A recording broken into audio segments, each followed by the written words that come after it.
Chapter 12. Meat Hooker. Meat Hooker is a very fine troll with a bushy white beard, bushy eyebrows and a red and white striped cap. His ears are so sensitive he can hear a pot boiling from the top of the mountain. He carries a large steel hook attached to a long pole, which he uses to hook his favourite joints of meat, so often out of reach on the butcher's rack. With tomorrow being Christmas Eve, Ogress is keen for Meat Hooker to be about his task. The Christmas table will need lots of juicy meats, but Meat Hooker isn't eager to hike all the way down the mountain in the cold snow. He suddenly gets a bright idea. Rather than having to walk all that way to the village, I could be so much faster on a horse, he says. And where, pray, would you keep this horse? Caves and horses not a good idea, dear, retorts Ogress.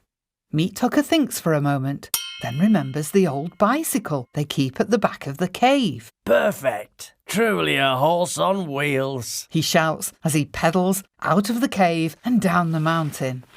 Dreaming about all the lovely meat he will be collecting from the village, Meat Hooker quite forgets to concentrate on his cycling and loses control on the icy slope. Soon, he and his iron horse part company, sending Meat Hooker flying through the air.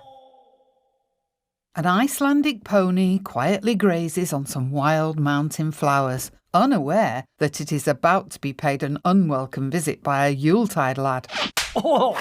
Meat Hooker is as surprised as the pony. What luck! Meat Hooker thinks to himself and instructs the pony, in a very bossy voice, to take me to the village. But such a shock causes the pony to rear and buck in an effort to dislodge this unwanted visitor.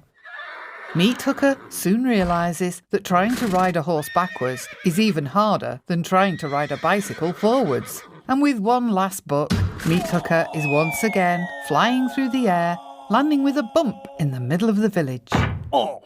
The air is filled with the sounds of Christmas cooking as the villagers prepare for the celebrations.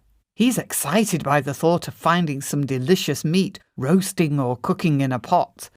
And sure enough, before long, he is climbing up to a kitchen window drawn by the smell of cooking meat. Through a small open window, Meat Hooker spies a pot simmering on a stove. Sniffing the telltale smell, Meat Hooker chuckles excitedly to himself. Smoked lamb, my favourite. Meat Hooker tries to squeeze through the narrow opening, stretching out his hook in an attempt to grab the pot.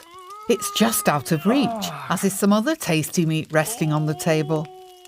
With one last attempt and a thrust of his hook, a surprised Meat Hooker pops through the small window, landing with a thump on the kitchen floor.